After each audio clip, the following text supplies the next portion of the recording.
Olá pessoal, Comandante Orlando Matos aqui, nosso Conexão Geo número 308, hoje sexta-feira, 25 de outubro de 2024, trazendo para vocês a síntese da geopolítica dessa semana, uma semana que teve na reunião de cúpula dos BRICS lá na Rússia, na minha avaliação, um ponto mais importante. Mas antes de iniciar essa resenha, essa síntese da semana, eu queria lembrar vocês, mais uma vez, que o Conexão Geo está no YouTube, Spotify, Apple Podcast, com o seu podcast semanal, todas as sextas-feiras, a partir das 6 horas da manhã.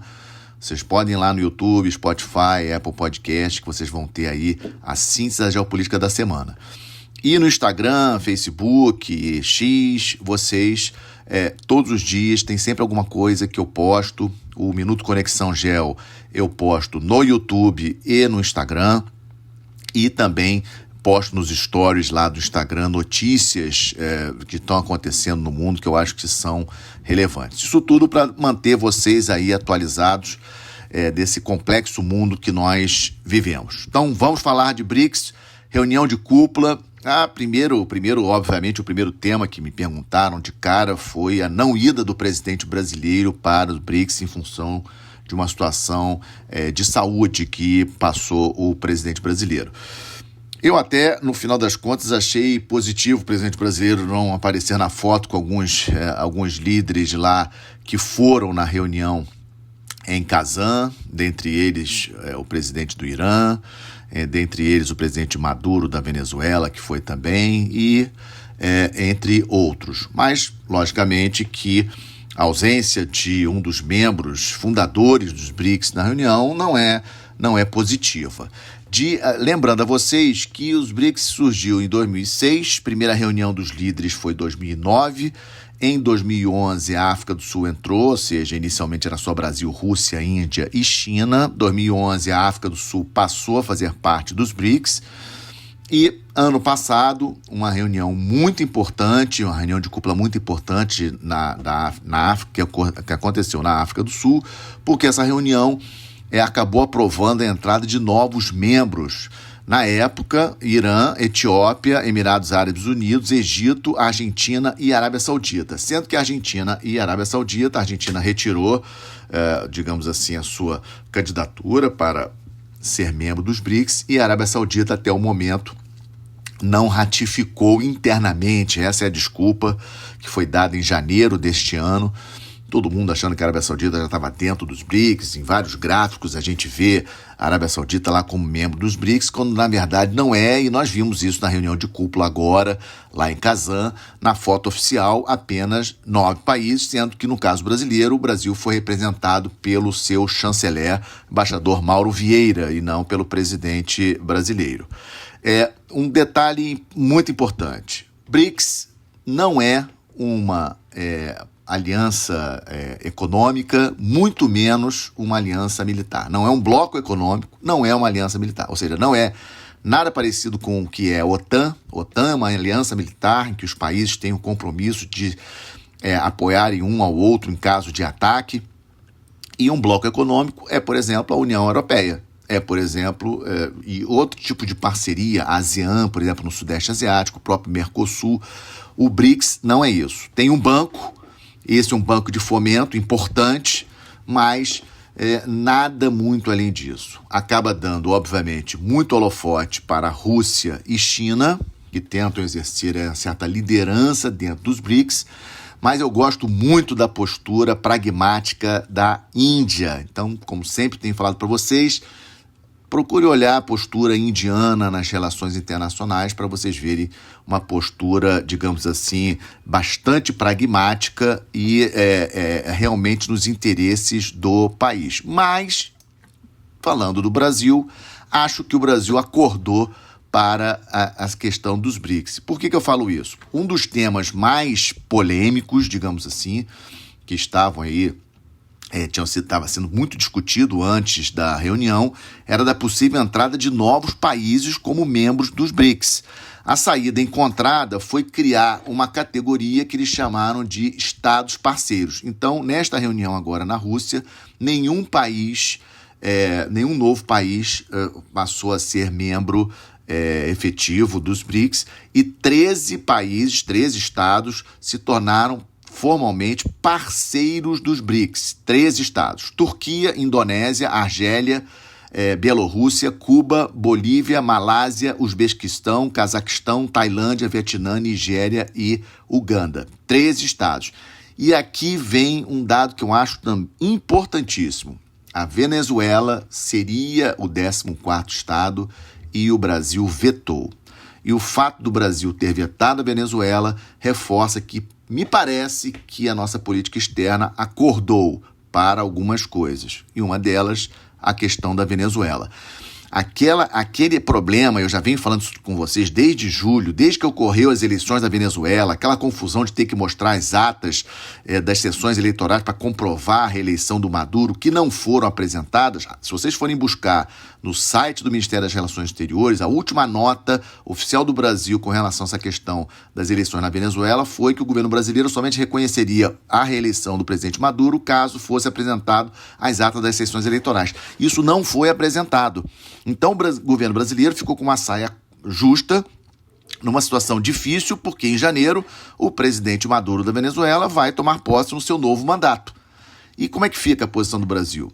Então, com certeza, ocorreu alguma coisa nos bastidores. Vocês lembram que o embaixador Celso Amorim, que é o assessor de relações internacionais para o presidente da República do Brasil, foi à Venezuela durante ali aquela confusão das eleições venezuelanas.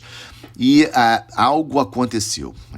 Eu não tenho, obviamente, como saber exatamente o que aconteceu, mas me parece que alguma coisa do tipo, alguma promessa da Venezuela para do presidente venezuelano para o Celso Amorim, que as atas seriam apresentadas. O embaixador Celso Amorim voltou falando isso para o presidente brasileiro. E no final das contas, isso não foi apresentado, o Brasil ficou numa saia justa. E agora, nessa questão dos BRICS, mesmo com a presença do presidente Maduro lá em Kazan, na Rússia, o presidente da Venezuela foi até a Rússia, o Brasil vetou a entrada da Venezuela como Estado parceiro. Então, não temos novos membros plenos dos BRICS e temos agora 13 Estados parceiros. Na declaração final, nada de especial, muita crítica em relação a Israel, né? Muitas críticas em relação aos ataques em Gaza, aos ataques no sul do Líbano, ao ataque contra a embaixada iraniana na Síria e, erradamente, na minha opinião, nada foi falado contra o ataque do Hamas dentro de Israel, 7 de outubro do ano passado. Isso teria que constar na declaração final para ser uma declaração equilibrada, mas não constou. Não tem nada na declaração da reunião dos BRICS repudiando o ataque que o Hamas fez contra Israel, matando 1.200 pessoas e raptando, sequestrando 240 pessoas. Isso não constou, isso, na minha avaliação, um erro muito grave na declaração. Mas aceitaram o Irã como membro pleno em agosto do ano passado. Ok, que isso aconteceu, a reunião do ano passado foi em agosto, na África do Sul, antes, do 7 de outubro. Mas eu acho que já havia indício suficiente de que o Irã não seria um ator muito indicado para entrar como membro pleno dos BRICS naquele momento. E agora a situação fica do jeito que está, bastante com uma declaração desse tipo, que fala muito, condena bastante Israel, não cita Hamas, Hezbollah, nada, fala da situação lá no Mar Vermelho, mas não cita claramente os Houthis, não cita nominalmente os Houthis, e com relação à Ucrânia, um vexame, um parágrafo mínimo, falando apenas de que cada país deve ser respeitado o posicionamento de cada país. Tipo assim, olha só, cada país ali dos BRICS tem um posicionamento junto à ONU em relação à questão da Ucrânia, e é isso. Ou seja, praticamente nada. Muito importante nesse evento dos BRICS, o encontro bilateral entre o presidente Xi Jinping e o primeiro-ministro Narendra Modi da Índia. Muito importante, foi o primeiro encontro deles depois de 5 anos de animosidades entre os dois países. Vamos seguir acompanhando essa questão. China e Índia, países importantíssimos no sistema internacional, as duas maiores populações do planeta, os dois juntos aí tem 2,8 bilhões de habitantes, né? Nós estamos falando aí de uma massa de gente muito grande, mercado consumidor, e a impressão que eu fico é que eles deram uma trégua na questão geopolítica entre os dois países, para privilegiar a questão das economias, Índia e China, especialmente China. A Índia está indo muito bem, a China com problemas, precisando aí voltar a crescer no ritmo que precisa crescer. Então acho que esse encontro bilateral entre Xi Jinping e Narendra Modi, bastante interessante, mas não vai passar disso. A questão geopolítica entre os dois países é muito relevante, continuará sendo muito relevante. Fechando a questão dos BRICS, só para lembrar, ano que vem o Brasil sediará a reunião de cúpula. Então vamos ver como estará o mundo até lá, até o momento da reunião de cúpula aqui no Brasil, para ver como que o Brasil vai se sair nessa próxima reunião dos BRICS, né? Especialmente a questão da guerra, do conflito na Ucrânia e coisas do tipo. Bom, falando em conflito, vamos falar da questão lá, Israel, Oriente Médio, a situação, né? Muitos ataques de Israel contra o Líbano, não apenas no sul do Líbano, mas também em Beirute, em outras cidades libanesas, vários ataques ao longo dessa semana. O secretário de Estado dos Estados Unidos, o Antony Blinken, fez mais uma viagem para a região, foi a Israel, foi à Arábia Saudita, ontem foi no Catar. E a tentativa, na minha avaliação, o Biden desesperadamente tentando aí algum acordo de um cessar-fogo na faixa de Gaza para tentar negociar a libertação dos reféns, para ter aquela cena dos reféns que estão ainda em poder do Hamas dentro da faixa de Gaza. Os números indicam 101 reféns, mas todas as fontes e os especialistas acham, e eu também acho, que infelizmente não temos 101 reféns vivos. O número aproximado deve ser entre 60 e 70, talvez, ainda dentro da faixa de Gaza. E o Biden querendo aí ajudar na campanha da sua vice-presidente, a Kamala Harris, lembrando que as eleições dos Estados Unidos, o evento geopolítico importantíssimo desse ano de 2024, vai acontecer no dia 5 de novembro, e o Biden querendo aí dar uma capitalizada na candidatura da Kamala Harris, mandou novamente o Blinken lá para negociar, mas acho que não vai sair nada. O Benjamin Netanyahu, na verdade, quer a volta do ex-presidente Trump ao poder. Então ele não vai estabelecer nenhum acordo de paz com o Hamas, nenhum tipo de cessar-fogo com o Hamas, para dar, digamos assim, essa chance de dar algum cartaz para o governo do presidente Biden e indiretamente também a eleição da Kamala Harris. Estamos de olho, e todo o mundo inteiro está acompanhando a possibilidade do ataque, quando será e como será exatamente o ataque de Israel contra o Irã. Sabemos que vai acontecer. O presidente Pezeshkian do Irã, que foi a Kazan lá na Rússia, já voltou ao Irã. Então acredito que neste final de semana voltamos a ter, eu falei ao longo da semana no Minuto Conexão Gel, de que não acreditava que o ataque seria ao longo dessa semana. Primeiro que o presidente iraniano estava fora do país, e segundo que o próprio secretário de Estado dos Estados Unidos estava na região fazendo visitas.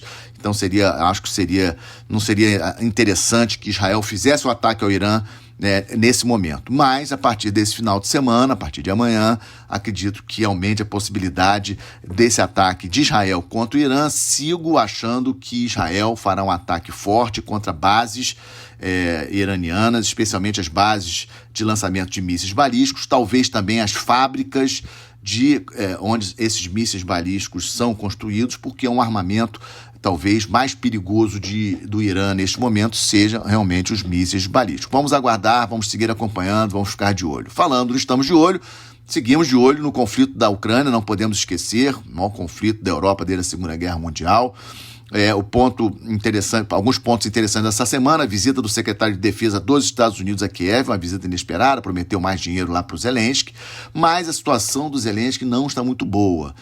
Várias consultas minhas a mídias diferentes, mídias ucranianas e mídias especializadas no conflito, mostram que já há uma grande insatisfação da população, um cansaço da população ucraniana com relação ao conflito e com relação à condução do conflito pelo presidente Zelensky.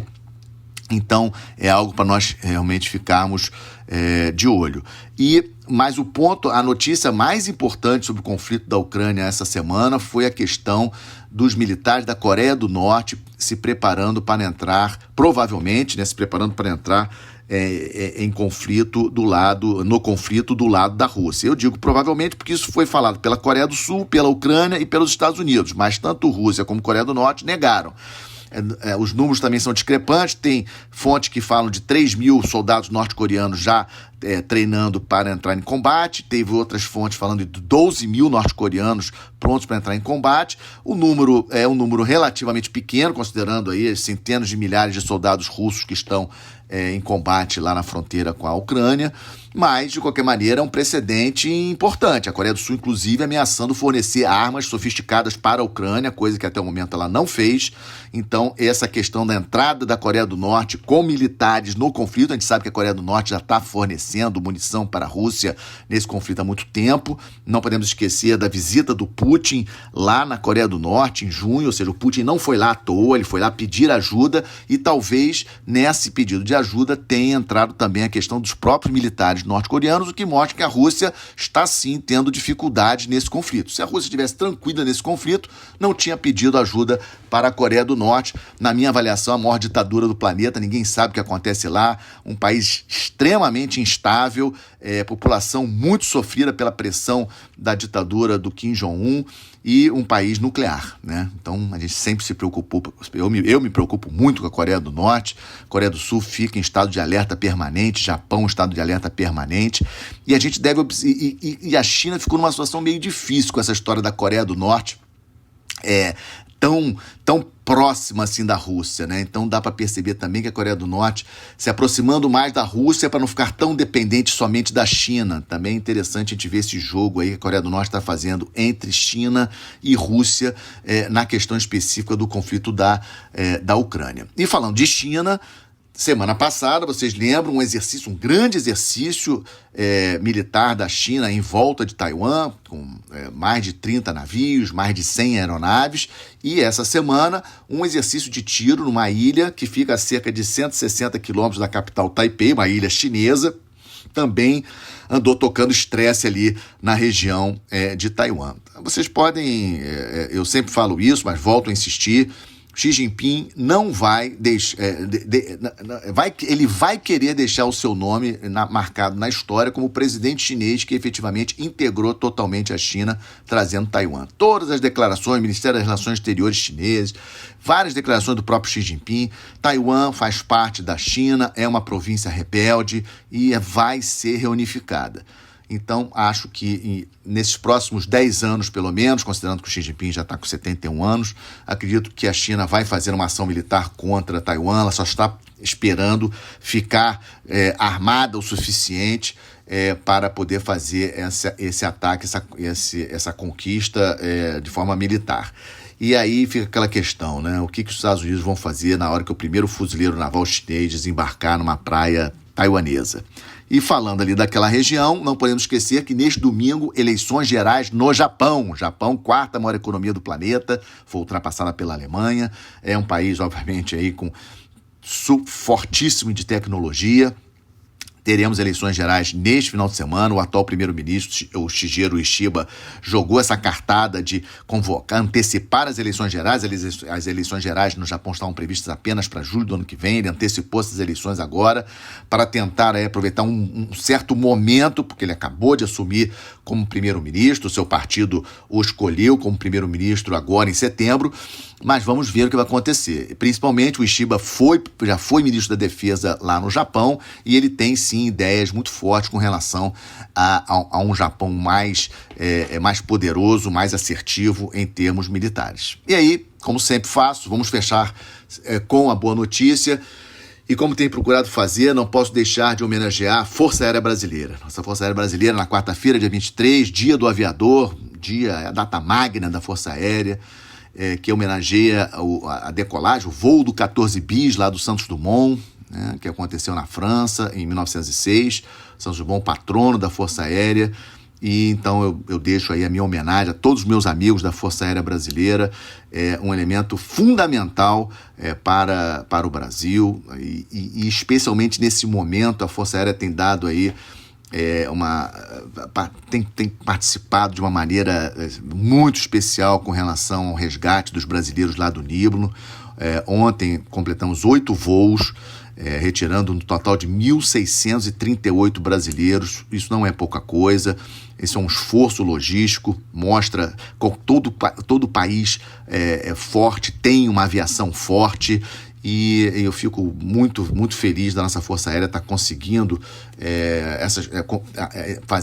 cumprir essas missões de resgate aos brasileiros lá no Líbano. Então não podia deixar de homenagear a nossa Força Aérea pelo seu dia, o dia 23, que ocorreu na última quarta-feira. Parabéns a todos os meus amigos da Força Aérea e agradeço a vocês pelo tempo que dispensaram para escutar mais esse Conexão GEL. Se gostaram, deixem o seu like, deixem o seu comentário, compartilhem com seus amigos, ajudando a impulsionar essa minha iniciativa. Muito obrigado.